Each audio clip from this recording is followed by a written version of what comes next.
What does a narcissist feel when they know it's over? And this time, you mean it? Not pretending, not playing hard to get. You've gone quiet. You've gone cold.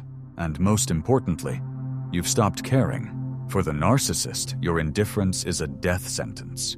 Because as long as you cared, they had control. Your pain was their power. Your hope was their leash. But now, you've disappeared emotionally, and they feel it like a collapse from the inside out. In this video, you'll discover the 8 psychological stages a narcissist goes through when they realize their grip on you is gone forever. It's not just painful, it's devastating. And through the lens of Stoic philosophy, you'll see how your calm detachment becomes your greatest weapon. If you've ever been used, manipulated, or broken down by someone who thought you'd never leave, watch this until the end. Like, subscribe, and reclaim your peace. Stage 1. Denial. They're just playing hard to get. The first reaction of a narcissist when you detach is not sadness. It's not regret. It's denial. A denial so deeply rooted in their distorted worldview that it borders on delusion. They convince themselves that you're not really gone. You're bluffing. You're seeking attention. Maybe you're trying to manipulate them, just like they've manipulated you. In their mind, you're still playing the game. And the idea that you might have actually walked away, emotionally and spiritually, is too threatening for them to even consider. This is why, at this stage, they test the waters, subtle at first. A message that sounds innocent. Hey, just thinking of you. A sudden like on an old photo. A call from a mutual friend saying, they still care about you, you know? They're fishing. Not for reconciliation, but for reaction. Because for a narcissist, your reaction is proof that they still exist in your world. And as long as you feel something, anger, sadness, confusion, they believe they still have a place in your mind, and therefore in control of your emotional life. They may even oscillate between warmth and distance. One day they're affectionate, the next they're indifferent. Why? Because inconsistency is their tool. If they can destabilize you emotionally, they can keep you hooked, and this is where many victims fall back into the cycle. Not because they want to, but because they confuse the narcissist's attention with care. But here is where the Stoic path stands in direct defiance. The Stoics taught us that our peace is not determined by others, but by the mastery of our own minds. Epictetus said, "It is not things that disturb us, but our interpretation of them." In other words, what the narcissist says or does means nothing unless you assign meaning to it. Their late-night messages are just text. Their flattery is just noise. The test isn't whether they still want you. It's whether you still need their validation to feel whole. Marcus Aurelius, while ruling over a vast and politically dangerous empire, faced endless betrayals, manipulations, and efforts to provoke him. But he never let his enemies determine the state of his mind. He wrote, "You have power over your mind, not outside events. Realize this, and you will find strength. When you embrace this, you stop being emotionally available to the narcissist's games. You stop reacting. You stop defending yourself. You stop explaining. You simply let them spin in the silence they used to fear." Historically, even great leaders fell victim to manipulative charm before waking up. Julius Caesar, in his final days, still trusted Brutus, a man who pretended loyalty while sharpening a blade. It's only when you step back and look clearly, without emotion, that the pattern of betrayal becomes undeniable. That's what Stoicism trains you to do. See clearly, feel deeply, but remain unmoved. The narcissist, at this point, doesn't understand what has changed. They think they're still in control. They think your detachment is temporary. But what they're truly afraid of, and they won't admit this, is that you found something stronger than their grip: inner stillness. In Stoic terms, this is the beginning of your true freedom. You are no longer a puppet pulled by strings of guilt, confusion, or emotional chaos. You've begun the sacred work of reclaiming your reason. And when the narcissist senses that their usual tactics don't work, when they realize their charm doesn't land, and their provocations fall flat. They feel something unfamiliar, powerless. But for now, they tell themselves you'll be back, that this is just another phase, that you're just trying to make a point, because admitting that you've actually let go, that you've truly stopped caring, is a truth their fragile ego is not ready to face. Stage 2. Reasserting control. Let me pull you back in. Once the narcissist realizes that their usual tests aren't working, that your silence isn't a strategy but a signal of real detachment, they enter the second stage, reasserting control. This is where the game intensifies, because now you've broken character. You were supposed to chase, to react, to crumble at their sudden coldness, or melt when they dangle false hope. But instead you've gone quiet, not passive, powerfully absent. And that absence becomes unbearable to them. So they switch tactics. They start reaching deeper into their manipulation toolbox. Expect sudden, dramatic displays of love, grand apologies, long messages filled with nostalgia, unexpected gifts, or even public gestures. They may say things like, "I realize everything now? You're the only one who ever truly understood me." Or flip the script. "I never stopped loving you. I just didn't know how to show it." To the untrained eye, it looks like redemption. But to a Stoic, it's something else entirely. Covert warfare. It's not love. It's leverage. Because this isn't about connection. It's about regaining control over the narrative, and if the sweet version doesn't work, don't be surprised when they pivot overnight into cruelty, ghosting, gaslighting, guilt-tripping. They may accuse you of being heartless, tell others you abandoned them, paint themselves as the wounded hero in a story where you've become the villain. This duality, vacillating between affection and aggression, is classic narcissistic behavior. It's not a mistake. It's a strategy designed to destabilize your clarity and trap you in a cycle of emotional confusion. But Stoic philosophy reminds us, he who angers you conquers you. Seneca warned that emotions, if unchecked, become weapons in the hands of those who seek to dominate us. The narcissist doesn't need to physically chain you. They just need to own your emotional response. That's why your refusal to engage isn't indifference. It's a revolution. There's a story from the life of Cato the Younger, one of Stoicism's fiercest practitioners. When Julius Caesar began accumulating power and violating the Republic's values, Cato didn't shout, beg, or plead. He didn't try to negotiate with corruption. He simply withdrew his consent, refused to participate in the charade. He knew that sometimes the greatest resistance isn't loud opposition, it's unyielding integrity. And that's what you're doing now. You're refusing to be manipulated by love bombs and threats alike. You're no longer responding to performance. You're seeing through the illusion. But here's what makes this stage dangerous. The narcissist is fighting to preserve their image of control. And the moment you disrupt it, you expose their emptiness. You force them to confront something they've avoided their whole life, that their worth was never real, only borrowed from the people they could dominate. And that realization, it terrifies them. So in this stage, they'll try everything. Sweet words, silent treatment, sudden rage, victimhood. But the moment you hold the line, not in bitterness, but with calm certainty, you do something they never expected. You teach them that control over others is not power. Control over self is, and you've just taken it back. Stage 3, rage, how dare you not need me? When charm fails and manipulation no longer works, the narcissist's mask begins to slip. What lies beneath it isn't sadness or heartbreak. It's rage, cold, calculating, and deeply personal. You've committed the ultimate offense in their eyes. You've stopped needing them. And for a narcissist, that isn't just rejection, it's humiliation. This rage doesn't always explode in obvious ways. Some narcissists won't scream or shout. Instead, their fury takes a darker, more insidious form: covert retaliation. They may start spreading rumors about you, twisting facts, sowing doubt, poisoning your name in the minds of those around you. To others, they play the wounded victim, but behind closed doors, they're sharpening their knives.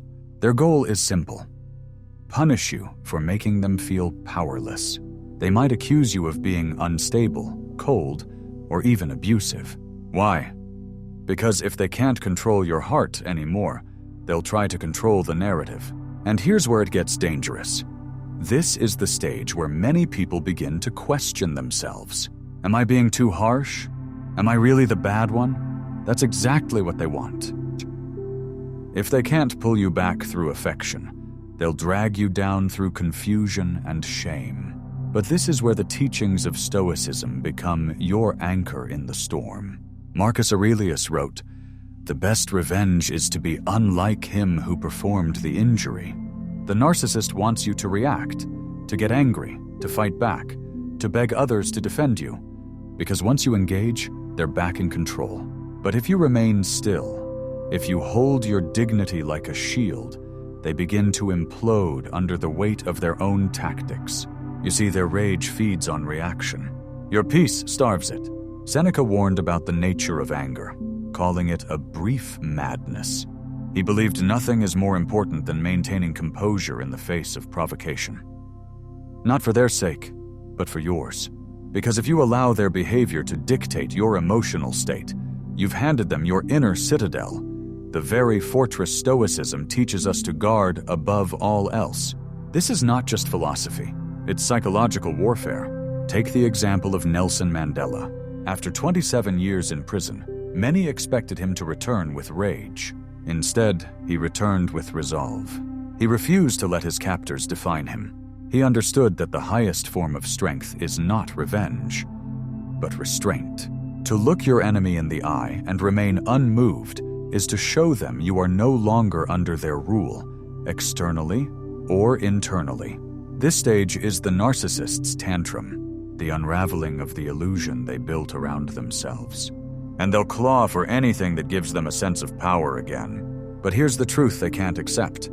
Their rage no longer reaches you, not because you're cold, but because you've become clear. Stoicism isn't about suppressing emotion, it's about channeling it with precision.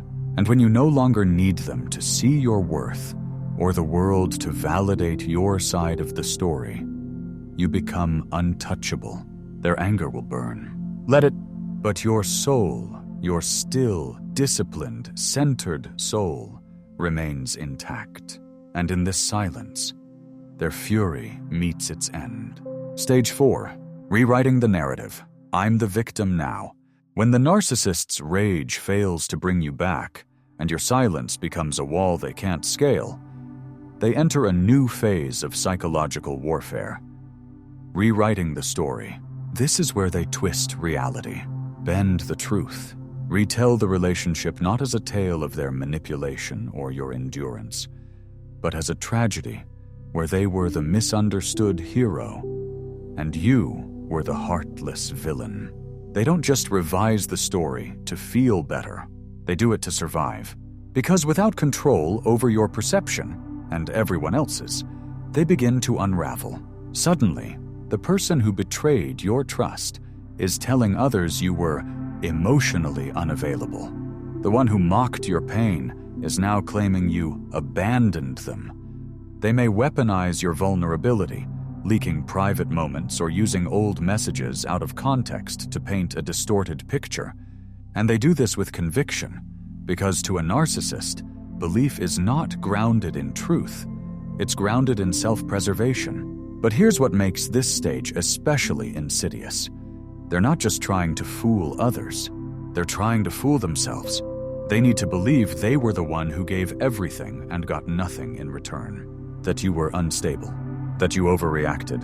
Because if they accept the truth, that they drove you away with their selfishness, cruelty, or emotional starvation, they'd have to face the one thing they can't endure. Guilt. Stoic philosophy cuts through this illusion like a blade. Epictetus said, "It is impossible for a man to learn what he thinks he already knows." And that is the curse of the narcissist. They cannot grow. They cannot change because they refuse to take ownership. Their ego deflects truth like armor. And so they must invent a new reality where you are to blame. But your freedom begins when you stop defending yourself. You don't need to clarify, explain, or beg others to see your side. Marcus Aurelius reminds us, waste no more time arguing what a good man should be. Be one. Your actions, your peace, and your silence speak louder than any smear campaign ever could. Look to the example of Socrates, falsely accused, ridiculed, and condemned by those who feared his clarity. He didn't scream or plead. He stood before the court, calm and unshaken, accepting that truth doesn't always win in the court of public opinion. But it always wins in the long run. His legacy wasn't built on rebuttals. It was built on principles. The same applies here. Yes, some people will believe the narcissist's version. Let them, because those who need lies to feel loyal were never truly for you. And those who know your heart won't need convincing. The Stoic doesn't chase reputation. He guards his character. And when the narcissist realizes they can't control how you're perceived or how you perceive yourself, they begin to feel the full weight of what they've lost. Not just a person, not just attention, but their grip on reality. And from this fractured self-image, the next stage begins to take shape, one far darker than the rest. The emptiness they can no longer deny. Stage 5. Emptiness. Without you, there's nothing left to reflect. This is where the narcissist begins to feel what they've spent their entire life running from. The void inside themselves. When you were still emotionally involved, pleading, forgiving, explaining, hoping, you unknowingly served a vital role. You were their mirror, their identity, their proof that they mattered. Because a narcissist doesn't possess a stable sense of self, their confidence, their value, even their sense of existence is borrowed, reflected in the admiration, attention, and emotional reactions of others. But now, the mirror is gone. And when there's no one left to impress, provoke, or manipulate, they are alone with themselves, and they hate it. This emptiness isn't just loneliness. It's an identity crisis, a spiritual vacuum. Imagine a performer on a grand stage after the audience has gone home. The lights are off, the applause is gone, and suddenly the costume feels ridiculous. That's what this stage is. The show is over, the spotlight is off, and they're left staring at a self they never truly developed. Stoic philosophy helps us understand this not through judgment, but through clarity. Epictetus said, "People are not disturbed by things, but by the views they take of them." The narcissist isn't suffering because you left. They're suffering because your absence has revealed the truth. They never truly knew themselves. Without someone to react to, they can't project strength, charm, or superiority. And without those masks, they're just hollow. This is the stage where their behavior becomes erratic. They may lash out at others, overcompensate on social media, desperately chase shallow highs, partying, new relationships, attention from strangers, but nothing sticks. Nothing fills the void, because none of it is real. They built their self-worth on external scaffolding, and you were a central pillar. Now that it's gone, the whole structure shakes. The Stoics taught that true peace comes not from admiration, but from alignment with nature and reason. Marcus Aurelius wrote, "If you are distressed by anything external, the pain is not due to the thing itself, but to your estimate of it. You, by detaching, did not cause their collapse. You exposed it, and the depth of their emptiness only reflects how much of their identity was an illusion sustained by your energy." You see, this is the paradox of narcissistic relationships. They pretend they don't need you, that they're above you, but in truth, they depend on you more than you ever depended on them. You were their supply, their echo chamber, their anchor to meaning. And now, you've walked away, not just physically, but emotionally, spiritually.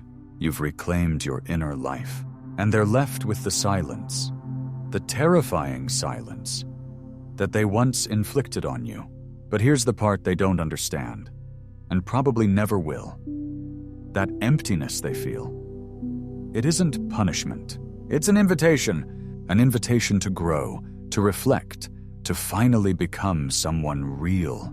But narcissists rarely accept it, because growth requires humility, and humility requires letting the ego die.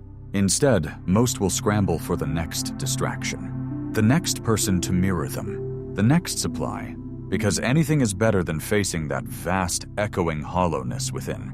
And this search, this desperation to replace you, is what takes them straight into stage 6.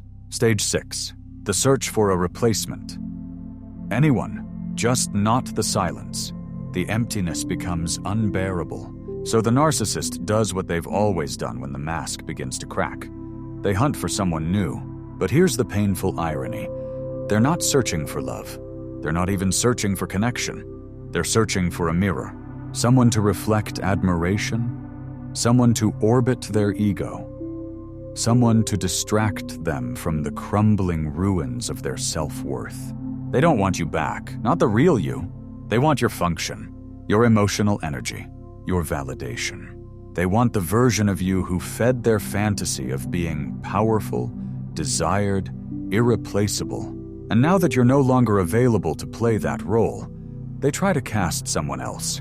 Fast, new friendships, new romantic flings, social media flurries filled with smiles, captions about healing, vague references to toxic exes. They want you to see it. They want everyone to see it. Because if they can replace you publicly, they can pretend they didn't really lose anything at all. But beneath the surface, it's not working. Why? Because deep down they know the truth. You weren't just supply.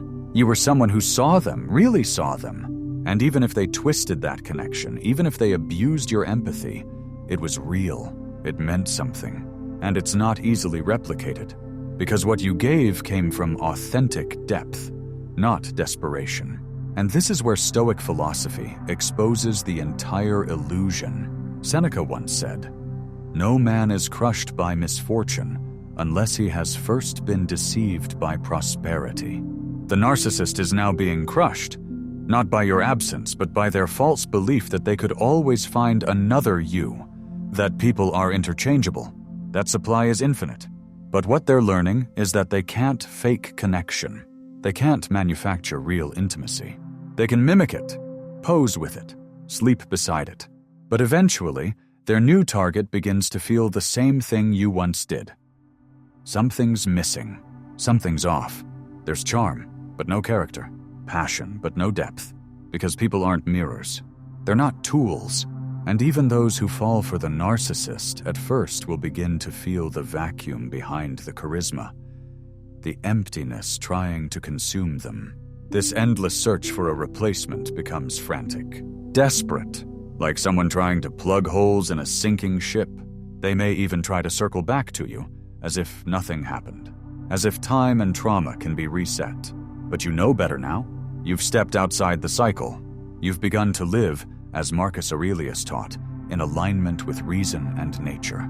You're no longer reacting. You're observing. And that's what drives them mad. Because even with someone new by their side, even with praise or attention, they still feel hollow. You can't replace what you never truly appreciated. You can't refill what you never learned to hold. And so the narcissist spirals, searching, consuming, discarding. But the more they try to replace you, the more they're haunted by the fact that you've already replaced them. Not with another person, but with peace, with clarity, with self-respect. And this is what brings them, slowly and quietly, to the next phase. The one they've avoided their whole life. The collapse of the ego, stage 7. Ego collapse. I don't know who I am without control. By now, the narcissist has exhausted their usual weapons. Manipulation failed. Rage backfired. Rewriting the narrative didn't restore their image. And the new replacements? They couldn't fill the void either. That's when the collapse begins. But it doesn't look like a dramatic breakdown. At least not at first. It's subtle, internal, a slow erosion of the very identity they spent years constructing. Without someone to dominate, without a reflection to feed their illusion, the narcissist begins to lose touch with the fantasy they've been living in. They don't know who they are without control. And that realization is terrifying, See, narcissists don't build a self. They assemble one from praise, envy, seduction, and fear. Their ego is not a solid core, but a collage of borrowed faces, stolen traits, and carefully curated reactions. When you walked away and took your energy with you, you didn't just exit the relationship. You dismantled their mirror, and now all they're left with is their own unfiltered reflection. And they don't recognize it. This is where Stoicism offers a profound insight. Marcus Aurelius wrote, "A man must stand erect, not be kept erect by others." Mortor. But narcissists have never stood on their own. They've always relied on scaffolding, on other people's admiration, obedience, or emotional turmoil, to feel upright. Now, with the scaffolding gone, their ego begins to fold inward. You might notice the signs: withdrawal, erratic behavior, mood swings, quiet desperation. They might try to portray strength, posting about their healing or leveling up. But behind the curtain, they're unraveling, because what they've built their identity on is collapsing, and they don't have the tools to rebuild it. This ego death should be an opportunity, a chance to face themselves, take accountability, and begin the slow work of becoming whole. But here's the painful truth. Most narcissists won't take that path, because it would mean confronting shame. It would mean admitting, not just to others, but to themselves, that they were never who they pretended to be. Epictetus said, "It is impossible for a man to learn what he thinks he already knows." And that's the prison the narcissist lives in. They believe they've always been right, that their charm is virtue, that their cruelty was deserved. So when their ego starts to crumble, they don't see it as a call to grow. They see it as the world being unfair, as others turning against them, as reality itself betraying their narrative. This stage is lonely, not the peaceful solitude a Stoic seeks, but the kind that feels like exile from one's own life. The narcissist has burned bridges, twisted relationships, and alienated the very people who once tried to love them. Now, in the ashes, they feel something they've suppressed their whole life: insignificance. But to the Stoic, this insignificance is not to be feared. It's to be embraced. Because when you stop clinging to ego, when you let go of needing to be important, admired, or right, you make room for something greater. Truth. The narcissist, though, fights this. They panic in the quiet. They grasp for distraction, anything to avoid looking inward. But the silence remains, and in that silence, they face what they spent years trying to deny. That control was never real, that admiration was always conditional, and that without someone else's energy, their sense of self vanishes like smoke. And so they fall, not publicly perhaps, not dramatically, but inwardly into a kind of psychic exhaustion. The performance is over, the illusion has collapsed, and what remains is a hollow stage, scattered with masks no one believes anymore. Which brings us to the final stage, the one that no words, no tactics, and no audience can rescue them from. The quiet ending. Stage 8. The quiet ending. They lost what they can never name again. There's no explosion, no apology, no redemption arc, just silence. This is the part the narcissist never anticipated. Not the dramatic ending they secretly fantasized about, where you'd come crawling back, or where they'd walk away with their head held high. Winning. No, this is a slow fade, a disappearance, a void that stretches wider each day, swallowing the story they once controlled. You are no longer reacting, no longer explaining, no longer hoping. You've exited their stage completely, and they're left performing for an audience that isn't watching. The energy that once fueled their illusion, your love, your pain, your belief in them, is gone, and in its place, a devastating stillness. The narcissist has reached what the Stoics might call the collapse of illusion. Marcus Aurelius wrote, "The tranquility that comes when you stop caring what they say, or think, or do, only what you do. This is where you are now. Not because you're indifferent in a shallow way, but because you've found peace beyond explanation. You don't need closure. You don't need revenge. You don't need them to understand, but they do. They desperately need something, anything that will undo what's been done. Because the one thing they never thought they'd lose was your willingness to believe in them. And now, even if they begged, cried, or screamed, it wouldn't matter. Because the most terrifying thing for a narcissist isn't being hated, it's being irrelevant. They may reach out now and then, a breadcrumb, a cryptic message, an accidental mistake text. But even they know it's hollow, because the connection they once fed on was real, only because you made it real. You gave your depth, your loyalty, your soul to someone who saw it as a resource, not a relationship. And now that well is run dry. There's no final battle. No need to declare victory. Your quiet detachment is louder than any confrontation. As Seneca said, to be everywhere is to be nowhere. And the narcissist, who once filled your world, now exists nowhere at all in your reality. Not because of bitterness, but because of healing? And what do they feel deep in this quiet ending? Loss. Not just of you, but of who they were when you still believed in them. That version is gone. That version was borrowed from your reflection. And they don't know how to get it back. They can't even name what's missing. They just know that the one who once loved them deeply, held on, forgave, explained, and hoped, is now gone. Not lost, not broken, transformed. And for the narcissist, that is the final wound. One they can't manipulate, one they'll never fully recover from. That's the end of their illusion and the beginning of your freedom. So now you know. When a narcissist realizes you don't care anymore, not on the surface, but deep in your soul, it doesn't just bruise their ego, it shatters it. They go through denial, rage, manipulation, and blame. They search for replacements, rewrite history, and try to reclaim control. But in the end, they're left with the one thing they can't escape: themselves. And without you there to reflect back the version they wanted to believe in, they fall into the silence they once weaponized against you. But you rise, because detachment isn't coldness, it's clarity. It's what the Stoics called apatheia. Not apathy, but mastery over the passions that once ruled you. You no longer live in their drama. You've returned to yourself, your peace, your purpose. So if you've walked this road, I hope you know how powerful that makes you. You didn't just survive the narcissist, you outgrew them. If this video spoke to something deep in you, help others find it too.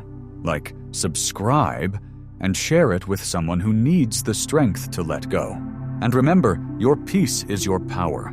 Guard it with everything you've got.